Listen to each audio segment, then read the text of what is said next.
Hello, नमस्कार दोस्तों। आप सभी का आपके अपने यूट्यूब चैनल पर स्वागत है। आज की क्लास आप सभी के लिए बहुत ही इंपॉर्टेंट होने वाली है। आज हम 20 क्वेश्चन करवाने वाले हैं आपको। कितने? 20 क्वेश्चन करवाने वाले हैं आपको रीजनिंग के, ठीक है। क्लास को सभी को अंत तक देखना है। ये क्लास आप सभी के लिए बहुत ही इंपॉर्टेंट होने वाली है। अगर आपने इससे पहले की जो क्लासेज है अगर वो नहीं देखी है तो उन सभी की प्ले लिस्ट आपको देखने को मिल जाएगी। उनको सभी वीडियो का आपको जाके देख लेना, ठीक है।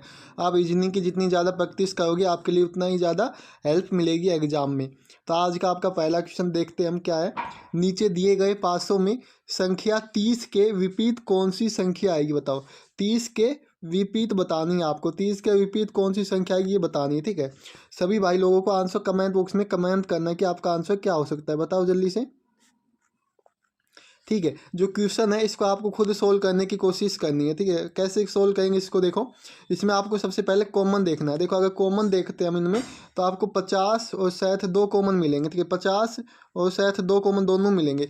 जब भी कोई कभी भी जब दो 500 में दो सतह कॉमन होती है तो जो बाकी की सतह होती है वो आपस में क्या होती है? विपरीत होती है। तो 70 का विपरीत क्या हो जाएगा? 30 हो जाएगा। और 30 का क्या हो जाएगा? 70 हो जाएगा। तो हमें 30 का पूछा था, 70 आपका हो जाएगा सही आंसर, जो कि ऑप्शन बी में है। तो आपका ऑप्शन बी सही आंसर हो जाएगा। मैं उम्मीद करता हूँ कि आपको क्लास अच्छी मतलब जो आपका क्वेश्चन है अच्छी तरह से समझ में आ गया होगा। अब हम चलते 2 नंबर क्वेश्चन पे। 2 नंबर क्वेश्चन है आपके लिए। क्या है देखो।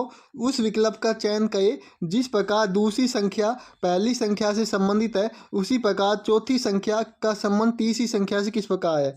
जैसे कि जो पहली संख्या है इसका संबंध दूसरी संख्या से कैसे है, इसी प्रकार जो तीसरी संख्या है इसका संबंध चौथी संख्या से कैसे होगा ये पता लगाना, ठीक है। जल्दी से सभी भाई लोग आंसर कमेंट बॉक्स में कमेंट करने की कोशिश करें कि आपका आंसर क्या हो सकता है। बताओ जल्दी से। सभी क्वेश्चन आपके एग्जाम के लिए बहुत इंपॉर्टेंट है। बस थोड़ा सा आपको दिमाग लगाना है, आपका क्वेश्चन सोल्व हो जाएगा। देखो अब देखो यहाँ पे 9 है, ठीक है। यहाँ पे भी 9 है, दोनों जगह 9 है। तो 9 कैसे आ सकता है? देखो क्या कर सकते हैं हम, अगर हम इसका स्क्वायर करते हैं, ठीक है। जो इसका तरीका होता है, इसका जो जितने भी टाइप होते हैं ना वो सभी टाइप आपको पता होना चाहिए। उसके बाद आप आराम से इसको सोल्व कर सकते हो, ठीक है। 9 का अगर हम स्क्वायर करेंगे तो क्या होता है? 81 होता है, ठीक है। और 81 के इन दोनों अंकों को हम प्लस कर देंगे तो क्या आ जाएगा? 9 आ जाएगा, जो कि यहाँ पे दे रखा है। अब इसी प्रकार से हम इसका देखते हैं। 5 का स्क्वायर क्या होता है? 25 होता है, ठीक है। 5 का स्क्वायर क्या होगा? 25 होगा। और अगर हम इन दोनों को प्लस कर देते हैं तो क्या हो जाएगा? 7 हो जाएगा, जो कि ऑप्शन सी में है। तो आपका ऑप्शन सी सही आंसर हो जाएगा, ठीक है। यहाँ तक सभी को समझ में आ गया होगा। अब हम चलते हैं 3 नंबर क्वेश्चन पे। देखो 3 नंबर क्वेश्चन भी इंपॉर्टेंट है। ये भी देखो, ये मिसिंग नंबर का क्वेश्चन है, इसको अच्छी तरह देखना है, ठीक है। दिए गए विकल्पों में से लुप्त संख्या ज्ञात कीजिए। मतलब यहाँ पे कौन सी संख्या आएगी ये बतानी है, ठीक है। तो अगर इसके आंसर की बात करें तो सबसे पहले आपको पता लगाना होगा 24 कैसे आया, ये 27 कैसे आया, उसके बाद आप इसका पता लगाओगे, ठीक है। तो जल्दी से एक बार आंसर कमेंट बॉक्स में कमेंट करने की कोशिश करेंगे सभी भाई लोग। देखते कितने भाई लोग आंसर दे पाते हैं, ठीक है। जो इसकी पीडीएफ है, पीडीएफ आपको हमारा जो टेलीग्राम चैनल है उसको ज्वाइन कर लेना है। किसको? टेलीग्राम चैनल को ज्वाइन कर लेना है। वहाँ पे इसकी आपको पीडीएफ मिल जाएगी। इसका लिंक आपको वीडियो के डिस्क्रिप्शन में मिलेगा। कहाँ मिलेगा? वीडियो के डिस्क्रिप्शन में मिलेगा, या आप कमेंट बॉक्स भी चेक कर सकते हो, या कमेंट बॉक्स में भी आपको देखने को मिल जाएगा, ठीक है, लिंक टेलीग्राम का। वहाँ पे आपको डेली क्लासेज की नोटिफिकेशन और साथ में जो पीडीएफ होती है वो भी आपको वहाँ पे मिलती है, ठीक है। अगर इसके आंसर की बात करें कैसे निकालना है आपको, देखो अगर हम क्या कहते हैं 46 है, ठीक है। 46 और 42 समेत 24 निकालना है। कैसे निकलेगा? 46 में अगर हम 22 निकाल घटा दें तो क्या बचेगा? 24 बचेगा। 69 में 42 घटाएंगे तो 27 बचेगा। अब 79 में हमें 38 घटाना है तो कितना बचेगा? देखो 79 में हमें 38 घटाना है, ठीक है। तो आपको सिंपल पता है, ये 1 ये 4, ठीक है। 41 बचेगा। क्या बचेगा? 41, जो कि ऑप्शन सी में है। तो आपको ऑप्शन सी सिंपली सही आंसर हो जाएगा, ठीक है। अगर आपको मैथ की क्लास भी चाहिए कि आपको मैथ में भी डेली 20-20 क्वेश्चन यानी प्रैक्टिस करनी है तो आप कमेंट बॉक्स में कमेंट कर सकते हैं। हम आपके लिए वो क्लास भी जरूर लेके आएंगे, ठीक है। फिलहाल हम रीजनिंग के प्रैक्टिस सेट चलाए रखे हैं आपके लिए, जो कि इंपॉर्टेंट होने वाले हैं। जो कि आज का आपका अगला क्वेश्चन है। आकृति का अध्ययन करिए और बताइए कार्डबोर्ड और प्लास्टिक से कितने डिब्बे बने हैं? बताओ। तो आपको ना कार्डबोर्ड और प्लास्टिक से कितने डिब्बे बने हैं ये बताना, ठीक है। देखो प्लास्टिक ये है, कार्डबोर्ड ये है, और आपका बॉक्स ये है और कार्डबोर्ड ये है, ठीक है। अब इसमें अगर हम ध्यान से देखते हैं क्या पूछा है? तीनों से बना होना चाहिए। तीनों से कौन सा बना हुआ है? ये 20 है। देखो ये 20 है। ये आपका मतलब प्लास्टिक में भी है, बॉक्स में भी है और कार्डबोर्ड में भी है। तो आपका ऑप्शन क्या हो जाएगा, 20 हो जाएगा, डी ऑप्शन, ठीक है। बाकी अगर आप देखते हो तो क्योंकि हमें तीनों में ज्ञात करना था, लेकिन ये देखो जो ये है 365 ये प्लास्टिक और कार्डबोर्ड में है, ठीक है। प्लास्टिक और बॉक्स में है, कार्डबोर्ड में नहीं है, ठीक है। इसी प्रकार से ये देख सकते हो ये 250 तो सिर्फ प्लास्टिक में है। इसी प्रकार से अगर ये देखेंगे 685 ये आपका सिर्फ बॉक्स में है और कार्डबोर्ड में, प्लास्टिक में नहीं है। तो आपका क्या हो जाएगा, ऑप्शन बी सिंपली सही आंसर हो जाएगा। अब हम चलते 5 नंबर क्वेश्चन पे। देखो 5 नंबर क्वेश्चन भी इंपॉर्टेंट है, इसको भी अच्छी तरह देखना है आपको। किसी निश्चित कोड भाषा में डिजिट को ये लिखा जाता है और कोड को ये लिखा जाता है, तो टाइप को किस प्रकार लिखा जाएगा। देखो अगर ध्यान से देखते हो ती, देखो अगर हम इसको उल्टा लिख रहे, ती को यहाँ पे लिख दिया, ठीक है, आई को फिर यहाँ पे लिख दिया, जी को उसके बाद लिख दिया और आई को उसके बाद लिख दिया और डी को वापस, मतलब सेम है लेकिन विपरीत लिखा है। इसी प्रकार कोड देखते हैं, ठीक है, ई यहाँ पहले लिख दिया, डी उसके बाद, ओ उसके बाद और सी उसके बाद, ठीक है। अब इसी प्रकार से हमें उल्टा लिखना है, पहले ई लिखेंगे, उसके बाद पी लिखेंगे, उसके बाद वाई लिखेंगे और उसके बाद टी लिखेंगे, ठीक है। तो कौन से ऑप्शन में है, ऑप्शन बी में है, तो आपका ऑप्शन बी सिंपली सही आंसर हो जाएगा। अब हम चलते हैं अपना अगला क्वेश्चन, 6 नंबर क्वेश्चन देखते हैं। नीचे दिए गए विकल्पों में से असंगत संख्या का चयन कीजिए। इसमें आपको असंगत संख्या बतानी है। बताओ जल्दी से आपका आंसर कैसे निकलेगा, कमेंट करो जल्दी से। देखो अगर ध्यान से देखते हैं 22 है, ठीक है, 22 कम, जैसे कि 22 ऐसे होता है, अगर इसको उल्टा भी लिखेंगे तो ऐसे ही लिखा जाएगा, ठीक है। इसी प्रकार आपका 34 है, 34 को उल्टा लिखेंगे तो पहले 4 लिखा जाएगा, उसके बाद 3, 43 जो कि यहाँ पे दे रखा है। इसी प्रकार 58 है, 58 को उल्टा लिखेंगे तो 85 लिखा जाएगा जो कि यहाँ पे दे रखा है। इसी प्रकार 45 को हम लिखेंगे तो आपका 54 लिखा जाना चाहिए, लेकिन यहाँ पे 45 ही दे रखा है, तो आपका ये एक अलग हो जाएगा। तो इसका सही आंसर ऑप्शन डी हो जाएगा सही आंसर। तो मैं उम्मीद करता हूँ कि आपको क्वेश्चन अच्छी तरह समझ में आ गया होगा। अब हम चलते अपने 7 नंबर क्वेश्चन पे। 7 नंबर क्वेश्चन देखते हैं क्या है। 7 नंबर क्वेश्चन देखो क्या है। नीचे दी गई श्रृंखला श्रेणी में प्रश्न चिन्ह के स्थान पे कौन सी संख्या आएगी, मतलब यहाँ पे कौन सी संख्या आएगी आपको ये बतानी है। जल्दी से सभी भाई लोग आंसर कमेंट बॉक्स में कमेंट करेंगे, आपका आंसर क्या हो सकता है, बताओ, कमेंट करो एक बार जल्दी से। देखो अगर इसके आंसर की बात करें तो कैसे सोल्व करना है, जल्दी से एक बार कमेंट बॉक्स में कमेंट करेंगे, ठीक है सभी भाई लोग। तो देखो इसका आंसर निकालने के लिए 15 से अगर 75 जाएंगे तो क्या करेगा, 15 से 75 जाएंगे तो आपका मतलब, तो आपका गुने में क्या रखा, 15 मतलब 5 गुना क्या रखा है, ठीक है। उसके बाद हम देखेंगे 75 से था है, तो आप कहोगे ये पैटर्न काम नहीं करेगा, ठीक है। तो एक छोड़ के एक देखते हैं। 15 से था जाएंगे तो +3 है, 28 से 21 जाएंगे तो +3 है, और 21 से अगर +3 करेंगे तो क्या आएगा आपका 24 आएगा, जो कि ऑप्शन सी में है। तो आपका ऑप्शन सी सही आंसर हो जाएगा, ठीक है। एक बार चेक वो कर लेना है। देखो 75 से 78 जाएंगे तो भी +3 है, और 78 से 81 जाएंगे तो +3 है। और अगर इससे आगे का अंक पूछता है तो हमारा 84 आ जाता है, क्या आता है 84 आता है। लेकिन हमें ये पूछा है तो हमारे यहाँ पे 24 आ जाएगा, जो कि ऑप्शन सी में है। तो आपका ऑप्शन सी सही आंसर हो जाएगा। अब हम 8 नंबर क्वेश्चन पे चलते हैं। देखो एक पुरुष की ओर इशारा करते हुए प्रदीप ने कहा वह मेरी माँ के पिता का पुत्र है, तो पुरुष का प्रदीप से किस प्रकार संबंधित है, बताओ। चलो सभी भाई लोग एक बार कमेंट बॉक्स में आंसर कमेंट करें कि आपका आंसर क्या हो सकता है, बताओ जल्दी से। एकदम सिंपल क्वेश्चन, बस थोड़ा सा दिमाग लगाना, ठीक है।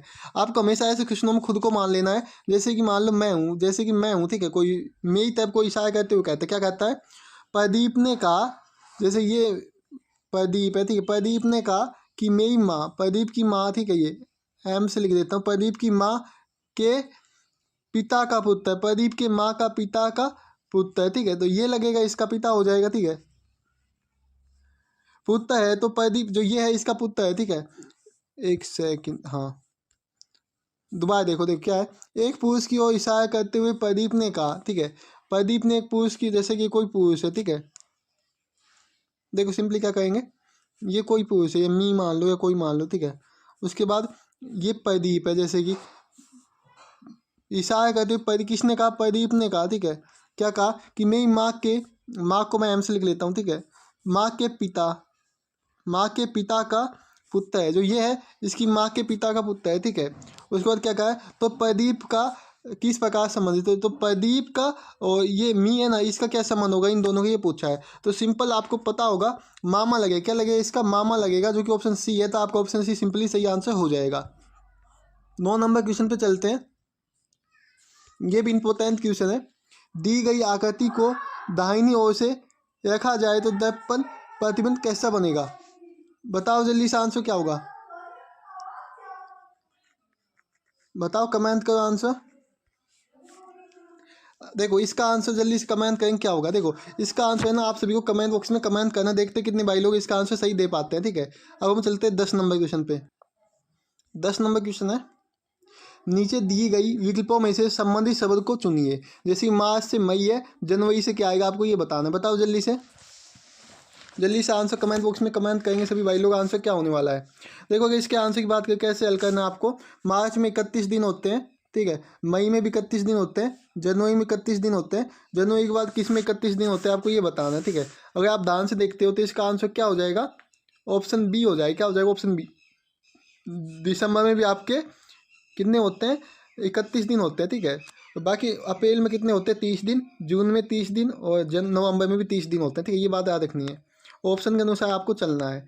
अब हम 11 नंबर क्वेश्चन पे चलते हैं। 11 नंबर देख लेते हैं क्या कहा। देखो सबसे पहले ना, ऐसे क्वेश्चनों को सोल्व करने के लिए आपको दिशा का ज्ञान होना बहुत ही जरूरी है, और ये क्वेश्चन आपके एग्जाम में पूछा भी जाता है बाहर। देखो मैं दिशा का पहले बता देता हूँ, उसके बाद क्वेश्चन देखते हैं। देखो ये आपकी उत्तर दिशा होती है, ये दक्षिण होती है, ये आपकी पश्चिम होती है, और ये आपकी पूर्व होती है। ठीक है, अब देख क्या कहा है, श्याम का पश्चिम की ओर सम्मुख है, वह पहले दाईं ओर फिर बाईं ओर मुड़ जाता है, तो बताइए वह किस दिशा में जा रहा है। तो एक बार जल्दी से सभी लोग कमेंट बॉक्स में कमेंट करेंगे। मैंने आपको दिशा का भी बता दिया है। ठीक है, अब आपको आसानी होगी क्वेश्चन को सोल्व करने में। एक बार जल्दी से आंसर बताएंगे क्या होगा, कमेंट करो जल्दी से सभी भाई लोग। देखो अगर इसके आंसर की बात की जाए तो कैसे होगा, सिंपली मैं देखता हूँ। श्याम का पश्चिम की ओर सम्मुख है, ठीक है, पश्चिम की ओर मुँह है, मतलब इधर की ओर तरफ मुँह है। ठीक है, इसका इधर की तरफ। वह पहले दाईं ओर फिर बाईं ओर, पहले दाईं ओर चलेगा तो दाईं ओर ऊपर गया, ठीक है, और फिर बाईं ओर, इधर बाईं हो जाएगी। ठीक है, तो बताइए मैं किस दिशा में जा रहा है। तो ये दिशा कौन सी है, तो आप कहोगे तो वही है, कौन सी, पश्चिम दिशा ही है। जहाँ से इसने स्टार्ट किया था पश्चिम दिशा से स्टार्ट किया था, पश्चिम दिशा में ही है ये। तो ऑप्शन बी आपका सही आंसर हो जाएगा। अब हम चलते 12 नंबर क्वेश्चन पे। 12 नंबर क्वेश्चन देख लेते हैं। उस वेन आयक का चयन करें जो दिए गए वर्गों के बीच का संबंध को सही ढंग से निरूपित करता है। जैसे संगीत है, आवाज़ है और नृत्य है। इसका आंसर सभी भाई लोग कमेंट बॉक्स में कमेंट करें कि आपका आंसर क्या हो सकता है। संगीत, आवाज़, नृत्य, इनमें क्या संबंध है, बताओ जल्दी से। देखो सबसे पहले हम किसका बनाएंगे, संगीत का बनाएंगे। ठीक है, संगीत का, ये संगीत होगा। उसको पता है आवाज़ के अंतर्गत ही संगीत आता है, जो संगीत है, संगीत मतलब आवाज़ के अंतर्गत आता है। ठीक है, उसके बाद नृत्य, नृत्य अलग होता है। तो ऐसा डायग्राम ऑप्शन डी में है, तो आपका ऑप्शन डी सही आंसर हो जाएगा। ठीक है, अब हम चलते 13 नंबर क्वेश्चन पे। देखो 13 नंबर क्वेश्चन देख लो आप लोग। यदि जे का अर्थ गुना है और के का अर्थ भाग है, क्यू का अर्थ प्लस है और टी का अर्थ माइनस है, तो समीकरण का मान ज्ञात कीजिए। देखो 27। ठीक है, के का मतलब क्या है, देखो के का मतलब भाग है 9, जे का मतलब गुना है 3, क्यू का मतलब आपका प्लस है 8, टी का मतलब आपका माइनस है 4। ठीक है, 9 3 27, 3 3 9 प्लस 8 माइनस 4। ठीक है, तो ये हो गए आपके कितने, ये हो गए 70, 70 में 4 गए तो क्या बचेगा, 13 बचेगा, जो कि ऑप्शन ए में है। तो आपका ऑप्शन ए सिंपली सही आंसर हो जाएगा। क्या हो जाएगा, ऑप्शन ए। तो यहाँ तक सभी को समझ में आ गया होगा। अब हम चलते हैं 14 नंबर क्वेश्चन पे। दिए गए प्रश्न में वृत्तों की संख्या ज्ञात कीजिए। इसमें वृत्तों की संख्या बतानी। देखो 1 2 3, ठीक है, 3 है, आपको वृत्त गिन लेना, क्योंकि हमें 3 3 है तो अब एक बार वृत्त गिन लेना। ठीक है, 3 3 6 3 9 3 5 15, कितने हो गए, 15 हो गए। तो इसमें क्या हो गया, ऑप्शन डी सही आंसर हो जाएगा। क्या हो जाएगा, ऑप्शन डी सही आंसर हो जाएगा। ठीक है, यहाँ तक सभी को क्लियर हो गया होगा। अब हम चलते हैं 15 नंबर क्वेश्चन पे।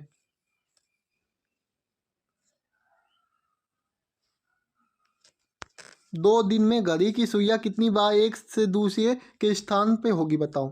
तब इसका आंसर आप सभी को कमेंट बॉक्स में कमेंट करना, देखते हैं कितने भाई लोग इसका आंसर दे पाते हैं। जल्दी से एक बार आंसर कमेंट बॉक्स में कमेंट करो, क्या होगा आपका आंसर।